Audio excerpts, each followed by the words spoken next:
Olá, seja bem-vindo aqui a mais um episódio do podcast Ninguém Te Conta Isso. E hoje eu tenho aqui um convidado.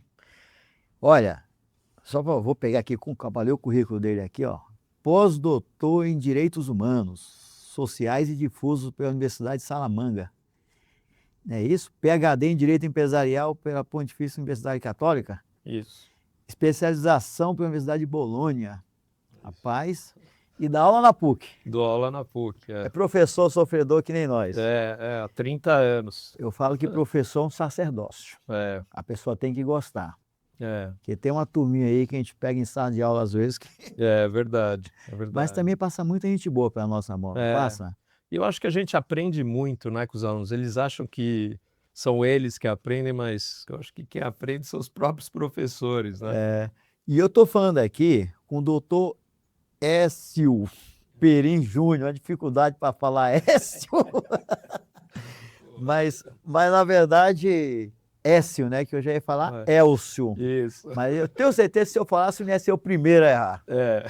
Não ia ser o primeiro. Professor, seja bem-vindo. E se você quiser fazer a sua apresentação pessoal aí da sua maneira, fique à vontade aqui. Tá bom, muito obrigado. Obrigado, Castelo Branco, É. pela oportunidade. Bom, eu sou advogado há 30 anos, leciono há 30 anos na PUC. Trabalhei em escritórios grandes, médios e pequenos, boutiques, né? Hoje sou sócio de uma administradora judicial e atuo nessa área como administrador. E é isso, estou aqui para debater e trazer provocações, já que o programa Ninguém Te Conta Isso. Exatamente, ó. Vamos lá. Então nós vamos falar aqui hoje sobre a situação das empresas, né, que passam por dificuldades aí, entram em recuperação judicial, tem recuperação extrajudicial, tem uns que vão para falência direta, tem várias situações. É, E a gente organizou aqui para a gente iniciar nosso papo, e tem uma pergunta aqui que a gente vai começar, né? A recuperação judicial ainda cumpre sua função? Você acha que cumpre essa que criou em função social. 2005, né? É, 2005, a 11.101, né? é. Pois é, eu sempre digo que essa é a pergunta de $1 milhão, né? Será que a lei cumpre a sua função? Eu atuo nessa área desde o decreto anterior, né? Ou seja, na vigência do decreto 7661 de 45. Na época da concordata ainda. Falência e concordata. Inclusive, meu primeiro livro, meu curso de Direito Falimentar, a primeira edição foi na vigência do decreto e depois eu atualizei na Lei 11.101. Participei, inclusive, das discussões com o deputado Oswaldo Biolchi, que presidiu o primeiro projeto, e depois o senador Rames Tebet. Eu participava lá das discussões, então todas as indagações e dúvidas que surgiram na época eu tive a oportunidade de participar. Eu trouxe até aqui alguns dados, né? Uma colinha aí, eu tenho boa. Minha colinha, que em pesquisas que eu fiz sobre o tema, falando sobre o aumento das RJs no último semestre. Eu vi que virou com um número de quase 2.500, né? Então, veja, final de junho de 26, 6.341 RJs, no universo de 2.800.000 empresas. 6.000? 6.341 RJs. Houve um aumento de 6,2% em relação ao primeiro semestre de 2025. Então, houve um aumento importante. Em 12 meses, a alta acumulada é de 21,2%. Quem fazia um levantamento disso aí que eu lembro, um estudo, era o Sacramone, né? Colega pela da PUC. Ele tinha um negócio de observatório. Ele tem um observatório, ele faz essa avaliação sempre. E aí, diante disso, a gente precisa se perguntar, né? Será que está sendo exercida a função social da empresa com aumento? Ou isso tem a ver apenas com o momento econômico que nós vivemos? Eu penso o seguinte, eu vou te dar aqui uma opinião, aqui meio que um debate aqui. Eu penso assim, que quando o empresário pensa assim, eu vou entrar no RJ, que ele pensa assim, ó, eu estou em dificuldade financeira e eu vou entrar para me recuperar. É.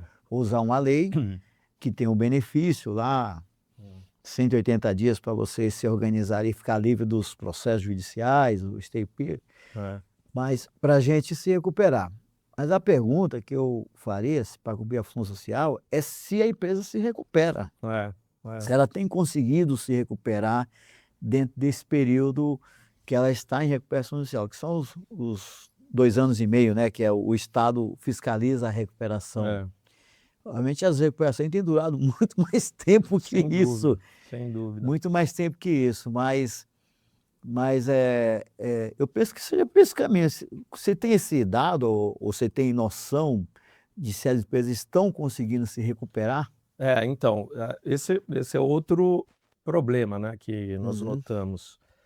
Eh, as empresas que se recuperam de fato representam 30% daquelas que entram com a RJ. E aí hum, eu faço a seguinte observação, e eu vi muito isso, quando eu atuava como advogado de recuperandas, uhum.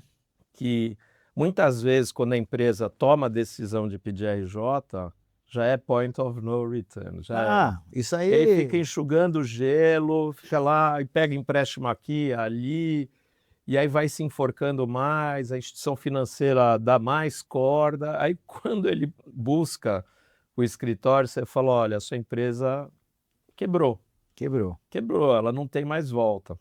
E Uhum. aí gera essa consequência. Você sabe que eu te comentei É, aqui nos bastidores que eu fiz o manual da gestor judicial em recuperação judicial e falência, e lá nós temos o termômetro de insolvência, sim. que existe uma forma da gente medir se a empresa está ou não falida, Hum. ou se ela está se recuperando ou não. Depois eu vou te passar isso aí. É Aliás, interessante. aliás, eu vou deixar isso aí, pede para o pessoal da nossa produção aqui, né, para o pessoal aqui preparar isso aí, que eu vou deixar disponibilizado para quem quiser depois acessar do nosso É bem site, de algum lugar. interessante. Se não já tiver lá, eu vi tem tanta coisa que tem lá no site lá que eu nem sei se está É. tudo lá. Mas se não, já vou pedir aí, ó, vou pedir para colocar lá um link para o pessoal baixar esse manual, É. que ele é um manual que ele foi feito a princípio pelo Conselho Regional de Administração.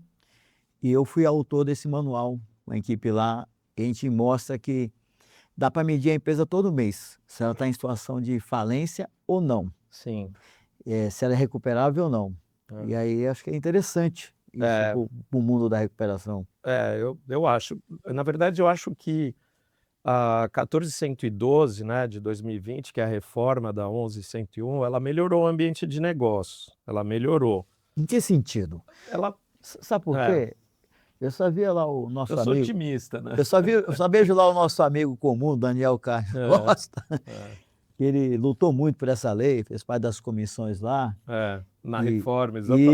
isso, o Daniel estava presente em tudo isso aí. É, Aliás, eu acho ele uma referência nesse sem nesse dúvida. nesse nesse setor. Foi juiz por muitos anos, né? Acho que foi 11 anos juiz aqui do Acho que TJ, sim, 11 anos aqui do TJ Da que eu vi, primeira vara de na primeira falência e vara. recuperações, é isso aí. Era ele e o doutor João, que eu lembro É, bem. Depois João Oliveira, João Oliveira. isso aí. Depois foi trocando o juiz, É, sempre tinha o Paulo Furtado na segunda vara, é, e o Sacramone também com ele, é, aí depois foi trocando o juízo, é. tudo. Eu não sei como é que está hoje, quem é as duplas de É, juízes. então, é interessante que os juízes são novos, né? São novos. Novos, eu digo, na carreira como juízes, e o que eu notei nas últimas vezes que eu estive no fórum, são juízes que vêm da área criminal. Quer É dizer, mesmo? eles não têm expertise na área, mas que, obviamente, são juízes e vão se debruçar, se dedicar sobre esses temas, mas são juízes mais novos. Para quem aqui não sabe quem está falando direito, é que aqui em São Paulo existe 3 varas especializadas em recuperação judicial e falência. Isso. Então pressupõe que os juízes que lá estejam são juízes que entendem o que é a problemática de uma empresa que está em recuperação Especializados. judicial. Mas existe também no Rio, existe em outros É, estados, já tem as varas especializadas, isso. né. É isso aí. E aí pressupõe-se que a empresa entre e o juiz vai saber lidar com as questões que envolvem os problemas de uma empresa do dia a dia. Então, 30% é o número, então, das empresas que se recuperam? Que se recuperam, conseguem se recuperar. Pouco, não é? Eu acho muito pouco, eu acho. E o custo operacional de uma RJ é altíssimo. Não, né? é altíssimo. O empresário não, vezes ele fala, não, minha salvação é RJ, só que ele esquece que existe um custo, né? O custo de manutenção, de pagamento dos honorários do AJ, tem dos que pagar, créditos extraconcursais. Não, tem que pagar o advogado que ele contratou. O advogado, sem dúvida. Tem que pagar o AJ, que é nomeado em cima um percentual dos créditos que é declarado na RJ. Isso aí. Tem que contratar consultoria para reestruturar a empresa durante a RJ. Agora, eu sempre falo para as pessoas que querem estar em RJ, eu dou o seguinte conselho. Você tem que ver se o deságio vai compensar tudo isso. Porque se for olhar friamente, não compensa. É muito custo, você está contratando despesas para uma empresa que não pode pagar nem o que ela paga no dia a dia. Agora, quando ela entra numa recuperação, já sabendo que vai conseguir um bom deságio dos credores, que vão ter essa ajuda, vamos dizer assim, aí talvez essa conta feche. Eu acho que são duas coisas combinadas, né? O deságio e o alongamento da dívida, né? Isso. Eu acho que se você conseguir achar o equilíbrio nessa questão, e também agora com a reforma, os deep financings, né? O investimento de capital novo. Isso. Porque o grande problema, eu acho, é o esgarçamento do fluxo de caixa da empresa, né? Isso que gera, no final das contas, a quebra da empresa. Então, esses fundos trazendo dinheiro novo pode dar um fôlego, e o stay period, que hoje é de 180, pode chegar até 360, pode ser um alívio para a empresa. Tem uns que não acaba nunca. Porque o juiz percebe, poxa, eu vou ter que prorrogar isso aqui porque... não tem jeito. Porque senão a empresa vai quebrar. Acho que um dos motivos que entra com o RJ, a função social, a gente vai para a função social da empresa, seria preservar o emprego e não afetar a economia. Você pega uma empresa muito grande, sei lá, essas grandes aí, americanas, que na época causou um problema grande. Aldebest. Eu acho que são três funções interligadas. Primeiro, sem sombra de dúvidas, é preservar o emprego, e aí eu acho que é uma questão de direitos humanos mesmo, né? Você preserva a dignidade da pessoa humana, preservando o emprego. A segunda é preservar a arrecadação de tributos, né? O Estado, aí, enquanto cobrador dos seus impostos, ele tem que manter você viva para continuar arrecadando e não simplesmente arrancar dos escombros o que sobra. E a terceira, circulação de bens ou serviços, que gera mais emprego e mais arrecadação. A economia aí exerce a função social. É um elemento, a empresa precisa existir porque ela faz parte de um ecossistema que ela tem que funcionar. Agora, uma coisa que eu sempre assim vejo numa RJ, isso aí até eu fiquei pensando na Americanas. Que foi levantada, né, agora. Foi levantada. Eles aportaram capital novo e levantaram. Mas ali também, né, vou te falar, você tinha uma dívida de 43, se livrou de 30... Pois é. Eu não sei se isso aí é recuperação ou é outro nome que se dá. Não vamos entrar na polêmica aqui. Entrar nessa deixa os nossos amigos carioca lá na dele, meus colegas J lá, deixa eles pra lá. Mas você tinha uma dívida de 43 bi, agora você tem uma dívida de 15, é bom, né? Se livrou de 30 bi. Pois é. Mas aí o que eu quero dizer é o seguinte, por que eu falo Americanas? Porque é o seguinte, uma das funções do AJ, pelo que eu entendo, é o quê? É levantar a lista de credores. Tá? Mas um dos pressupostos para você entrar na recuperação judicial é que você tenha os balanços organizados em dia, certo? Sim. Aí eu pergunto aqui, para que você precisa levantar a lista de credores se os balanços estão em ordem? Não deveria estar tudo no balanço? Pois é. O problema é que os balanços não estão, via de regra, em ordem, né? Quando a empresa está em crise, é um caos. O balanço é o caos. Então, mas Né? parte do pressuposto que a É contabilidade levantou os balanços e Você fez tem tudo razão. certo. É. E, inclusive, os balanços não estarem em ordem era até um elemento, está na lei, até de pedir a falência da empresa. Mas o juiz sempre prorroga, né? Ele fala, dá mais tempo para apresentação. Eu não vou falar aqui o nome do escritório, ali é dos teus colegas aí da Faria Lima ali, entrou com uma dessas recuperações aí e simplesmente o juiz deferiu lá em 5 dias. É uma recuperação de uns 600 milhões. Deferiu lá em 5 dias e não juntou o balanço. Só colocou a capinha lá, demonstrações contábeis financeiras. Não tinha os documentos. Não tinha o conteúdo. Não tinha. E como é que se aprova isso aí? Olhou-se como como é que foi olhado isso aí? Como é que liberou? Mas aí o que eu digo é o seguinte, o AJ tem essa responsabilidade de levantar a lista de credores e, em tese, ela estaria lá no passivo, no balanço. Sim. Ou seja, então se já mostra que aquelas demonstrações contábeis não refletem a realidade da empresa. Não é verdade? É verdade. Ou a minha dedução está errada? Não, sem dúvida. Pois é. E aí fica esse problema, que toda hora credor se habilitando, por que não está no balanço da empresa? Que no caso da Americana foi bem isso, né? Só 20 bilhões que aumentou, o passivo. No passivo da empresa. E eu parto do princípio é isso, ó, tem que estar tudo no balanço. Se não tiver no balanço, não está. Agora, quem que deixou de registrar aquilo no balanço? Pois é. Foi o contador, foi o empresário? Tem que perguntar para os contadores. Ou o empresário não deu informação para o contador. Mas eu parto do princípio que tudo que acontece em uma empresa hoje passa por uma auditoria, né? Não, passa por um banco. Sim. E se passa por um banco, aquilo lá tem que ser registrado. Então, o que eu posso entender? É que as contabilidades que auxiliam essas empresas, que às vezes vêm depois de entrar em recuperação, não contabilizam direito. Eles fazem ali um negócio ali por atacado. É o famoso me engana que eu gosto. Exato. Né? Exato, porque o certo é você registrar fornecedor por fornecedor, cliente por cliente, operação por operação, tem que estar tudo registrado na contabilidade. Aí a empresa entrega aqui, isso aqui é meu balanço, eu devo isso, não consigo pagar, está aqui. Aí o AJ partiria daquele balanço como sendo a lista oficial de credores dele. Mas uma das coisas que eu aprendi, estudando recuperação judicial, é que a lista de credores nunca termina. É verdade. A lista de credores sempre fica em aberto. Sempre tem os retardatários, né? Os credores que habilitam o seu crédito depois da apresentação da relação.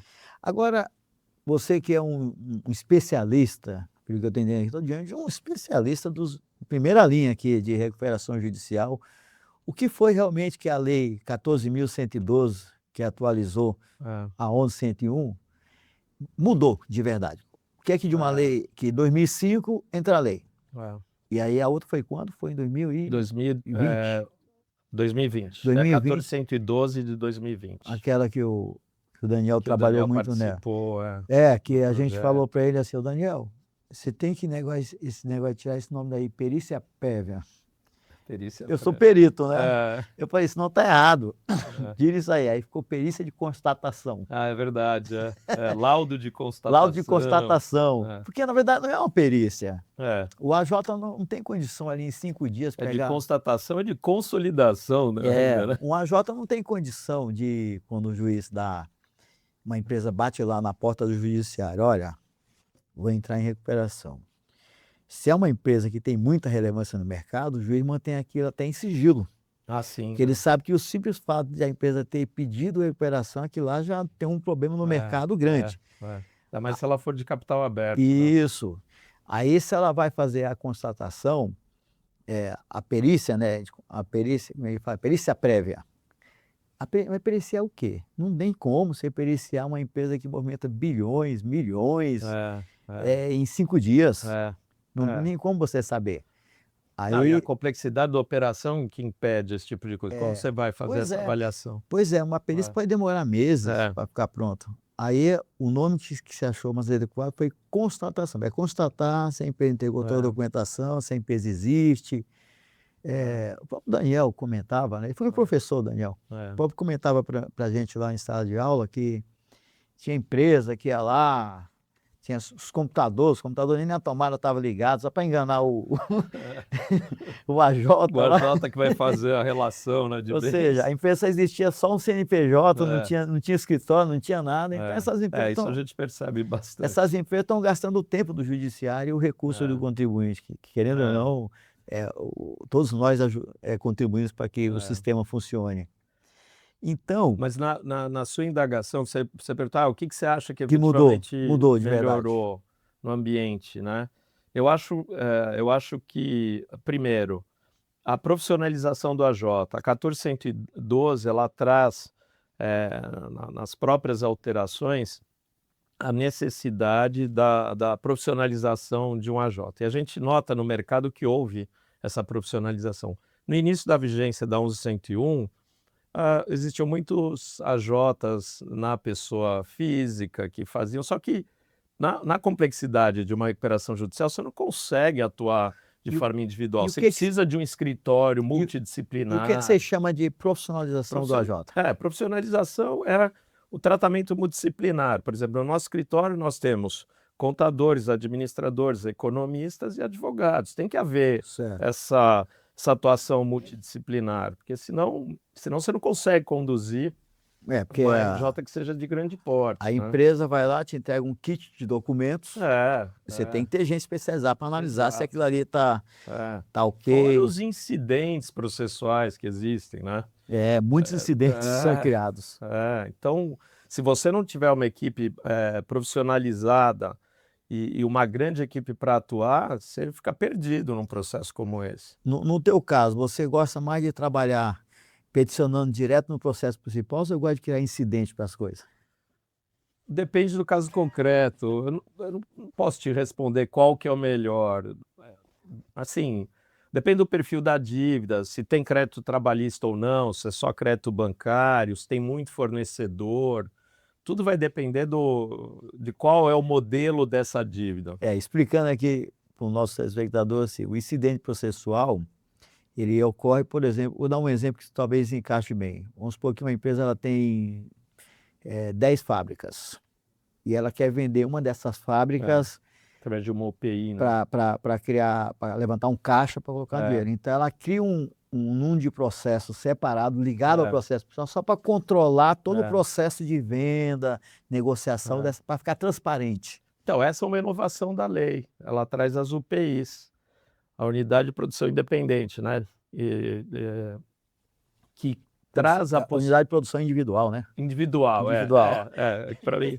Não, mas você tem razão. Nossa, As mas... UPIs, Certo. e ela faz com que se segregue patrimônio e proteja o patrimônio que seja viável, né? Daquilo que Sim, não tem porque mais aquele que jeito. comprar para não sofrer, por exemplo, ações É, trabalhistas, penhora de faturamento, para ter uma garantia é, jurídica para quem compra a UPI.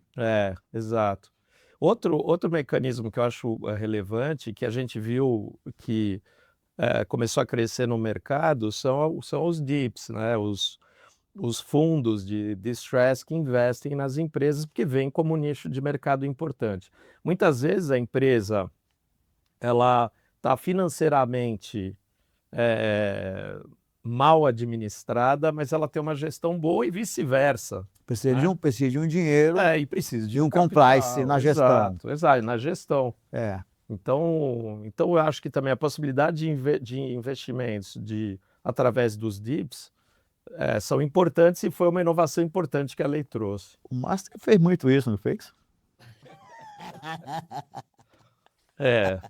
É, mas lá, bom, eu tenho tudo bem, é público e notório, né? A quantidade de fraudes que houve dentro desse caso, não queria nem entrar nesse mérito porque ainda está sub júdice, mas dá para notar que é um absurdo o que aconteceu lá, né? É. Tanto que lá quebrou direto, né? Não houve a menor possibilidade de nada, né? Ainda não foi. Decretado. Não,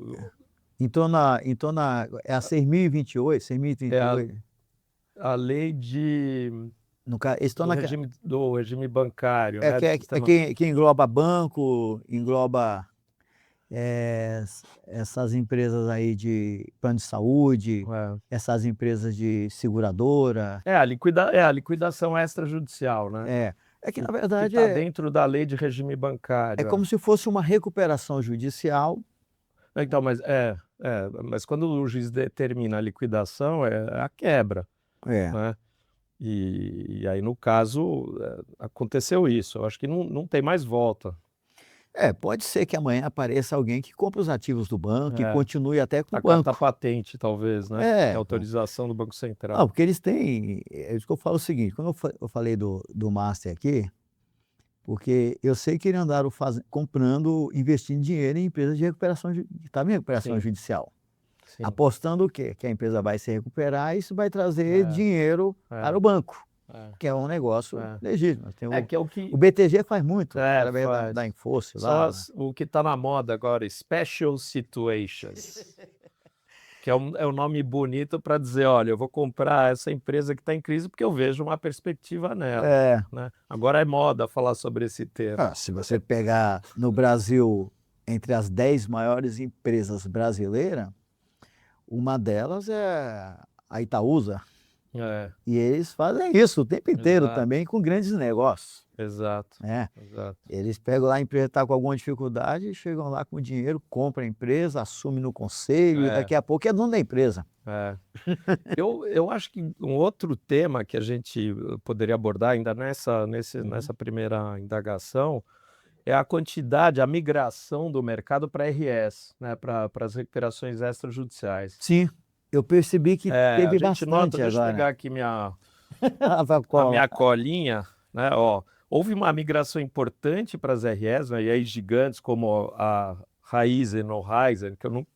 É raiz, né? Raizen, a GPA, né, do Pão de Açúcar, Foi Oncoclínicas, com 6 bi, né? então, 6 bi, 6 bi. Não, no total a gente está falando de 75 bilhões dessas 13 empresas. Não, mas é que eu lembro dessa que foi 6 bi. 6 bi. 6 bi é muito dinheiro, hein? Exato, exato. E aí isso gera um reflexo não só dentro do mercado de recuperação judicial, como o próprio mercado de capitais, né? Certo. Se eu sou uma empresa listada no mercado de capitais, quais são os riscos do investidor numa empresa dessa? Será que não há fiscalização suficiente para uma empresa estar listada, né, nesse estado de crise econômico-financeira? Isso é péssimo para investimentos estrangeiros. Você está falando Né? aí do Grupo Pão de Açúcar, ou grupo que vive sempre em crise em vários momentos da história, né? Que é na época da Bíblia Diniz, do Cassino, o Carrefour, tudo, mas sempre estão nessas questões. Ou seja, esse mercado aí do varejo, ele é muito sensível, né? Qualquer coisinha lá, leva. Eu achei aqui o meu número, ó, a Raizen ou Raizen? Eu sei. Raizen, Aí você me pegou. wherever. 65 bilhões na Extra e o GPA 4,6 bilhões. Poxa, São números poderosos, né? Então a gente nota que está havendo uma migração para as extras e ninguém sabe como vai ser no futuro, porque essa migração é recente. Porque, Porque na verdade, a esta seria você já chamar os credores antecipadamente e falar assim, fazer um olha, acordo. ou a gente faz um acordo aqui ou eu vou entrar em recuperação. O que vocês preferem? É isso aí. Vamos encurtar o caminho? Vamos fazer um negócio? Aí depois você joga a pressão nos credores. Aí você só pega o acordo ali e joga lá para o juiz homologar. Se bem que os juízes têm nomeado, nessas mais complexas, eles têm nomeado AJs. Sim. Porque o AJ acaba fiscalizando, ele está na gestão, né, desses ativos, e, enfim, ele olha lá os ativos da própria empresa. E como há uma complexidade grande, eu acho que faz sentido você ter um AJ olhando, né, aquela expressão. Até nessas. Que você me disse que não gosta, que é o watchdog, mas ele está lá, de olho. Não, quando ele é nomeado como hot dog, É. que na verdade é um fiscal ali do caixa do dia a dia da empresa, eu acho correto ter esse profissional, essa entidade. É só que tem que separar. A gente chama assim, sei lá, um tipo de administrador diferenciado, é administração compartilhada, vamos dizer Sim, assim. sim. Porque eu falo que tem que separar daquela que o cara põe lá o nome dele na Receita Federal, que assina pela empresa, recebe as notificações É. de tudo, o nome dele. Lógico. Eu até hoje, tem um monte de intervenções que eu participei, que já saí há mais de 2 anos, e até hoje sou citado nos processos. O juiz ele mesmo me excluiu, o juiz, e me É. emenda a me citar, É. como se eu fosse parte ainda. Nossa, Quer dizer, você fica com um probleminha por muito é, tempo, exato. tendo que ficar dando explicação, essas É. coisas todas. Bom, mas aí, o que acontece? Eu acho que você está falando uma coisa correta, porque as empresas estão percebendo que o custo da recuperação judicial é muito caro, Hum. então fazer uma recuperação extrajudicial seja uma coisa Pode ser uma vantagem. mais tranquila. É. Por exemplo, no caso da Americana lá, que a maioria dos credores ali, os principais ali eram bancos principal. Dá para fazer Sim. alguma coisa nesse sentido. É. E aí você faz aquela... Hoje tem aquele mecanismo também que você entra com a recuperação, como fosse assim uma preparação para a recuperação. Como é que é o nome desse É mecanismo? uma cautelar, você entra com uma cautelar preparatória para a própria recuperação. Ou seja, na verdade já está em E às recuperação. vezes é em sigilo, né? É isso que eu estou falando, é em sigilo. É. Porque É. bateu ali, o mercado soube, nossa, vamos É. perder o emprego, os Mas você sabe, desculpa te interromper, mas eu comentei contigo que eu estava num congresso lá da OAB em Ribeirão Preto e teve um painel que era dos fundos, né, dos bancos, tal. E eles falavam, não pode haver sigilo, imagina, óbvio, né? O fundo não quer que tenha sigilo. Mas é óbvio que ele defende a posição dele, mas na maioria das vezes, se você expõe a empresa nesse nível, os fornecedores param de fornecer quebra a integralmente, empresa né? Quebra a na empresa. semana seguinte. Portanto, a cautelar é importante, né? A É. concessão liminar, enfim. É. Mas o fundo não quer isso.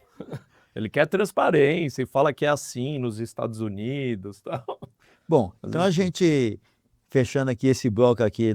de se a recuperação judicial ainda cumpre sua função, o que você resume?